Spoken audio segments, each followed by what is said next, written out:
In the top stories, St. Kitts and Nevis congratulates Mark on election win.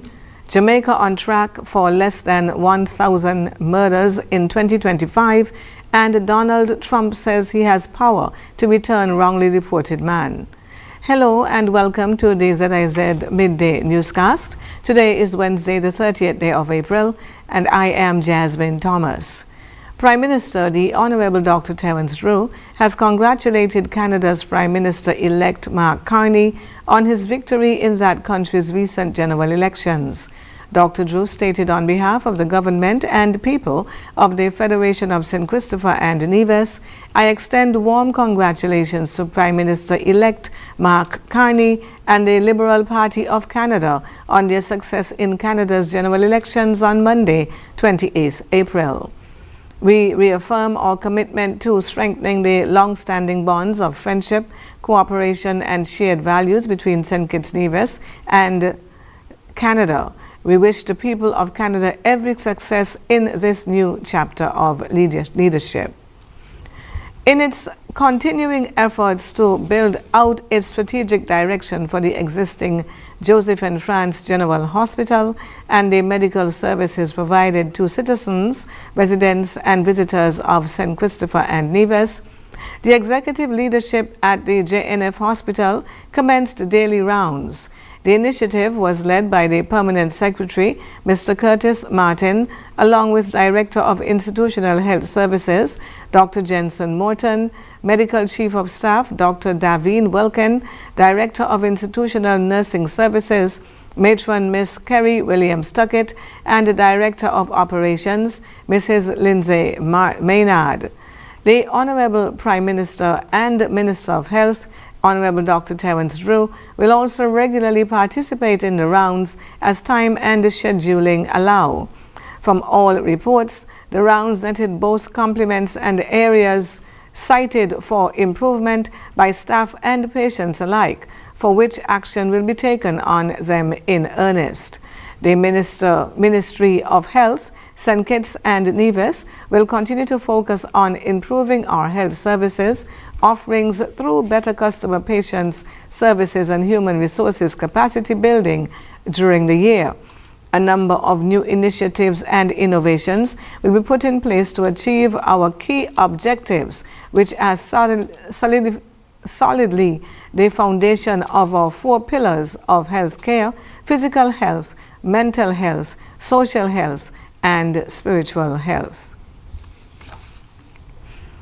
Amid mounting global economic uncertainty, driven primarily by policy shifts from the U.S. administration, Premier of Nevis and federal leader of the opposition, the Honorable Mark Brantley, has issued a sobering call for national preparedness and strategic adaptation. Speaking at his monthly press conference on April 28, Premier Brantley addressed the potential local implications of escalating geopolitical and trade instability, warning that the ripple effects are likely to impact cost of living, trade logistics, and food security in St. Kitts and Nevis. Premier Brantley emphasized the importance of domestic resilience, reiterating his long-standing position on the critical need for food and energy security. In response to the predicted challenges, the Premier strongly encouraged citizens to shift their consumption habits and take greater ownership of their food supply through backyard farming and local sourcing. Highlighting the vulnerability of the existing trade routes, Brantley called on CARICOM and OECS leaders to explore alternatives to U.S.-centered logistics, suggesting direct connections with Latin American and non-traditional partners. On the regional scene, Jamaica is on track to record fewer than 1,000 murders in a calendar year for the first time since 2003. According to Prime Minister Andrew Holness, speaking at the opening of Jamaica Packaging Industries Limited's new $2 billion facility in Kingston on Tuesday, Holness said the country's declining murder rate signals a turning point in the fight against crime. The last time Jamaica recorded under 1,000 murders was in 2003, when police data showed 976 killings.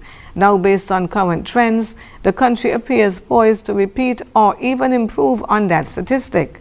Between January 1 and April 26 this year, the Jamaica Constabulary Force recorded 225 murders, a 36.6% drop from the 355 homicides reported during the same period in 2024.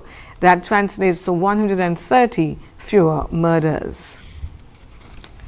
And the U.S. Secretary of State Marco Rubio has extended warm congratulations to Kamala Persad-Bissessar on her election as Prime Minister of Trinidad and Tobago, signaling a desire for close collaboration with her administration and emphasizing shared priorities with President Donald Trump. In an official press statement, Rubio applauded the people of Trinidad and Tobago for conducting peaceful and transparent national elections, describing them as free and fair. He praised the country's enduring democratic values and institutions and expressed hope for a strengthened bilateral relationship. The United States and Trinidad and Tobago share a strong and enduring partnership rooted in deep historic ties, regional cooperation, and shared goals for prosperity and security. We look forward to working closely with Prime Minister Persad-Bissessar and her administration to strengthen our collaboration on energy security, economic prosperity, and countering transnational crime, the statement said. On the international scene, U.S. President Donald Trump has acknowledged he does have the ability to bring back a man who was mistakenly deported to El Salvador, but that he will not do so. Kilmar Abrego Garcia was removed from the U.S. in March.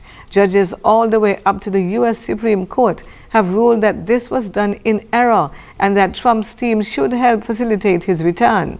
Trump had previously denied having the power to bring Mr. Abrego Garcia back to his home in Maryland. Pressed by an interviewer from ABC News on Tuesday, he conceded he could change the situation if he wanted to. However, he argued that Mr. Abrego Garcia has been rightfully deported. And Los Angeles County has confirmed it will pay a record $4 billion to settle nearly 7,000 claims of horrific child sexual abuse related to their juvenile facilities and foster care homes over a period of decades. Survivors say they were abused and mistreated by staff in institutions meant to protect them, with many of the claims linked to McLaren Children's Center, a shelter that permanently closed in 2003. The allegations stretch back to 1959, with most incidents taking place in the 1980s, 1990s, and 2000s. The unprecedented $4 billion settlement was approved on Tuesday by the Los Angeles County Board of Supervisors.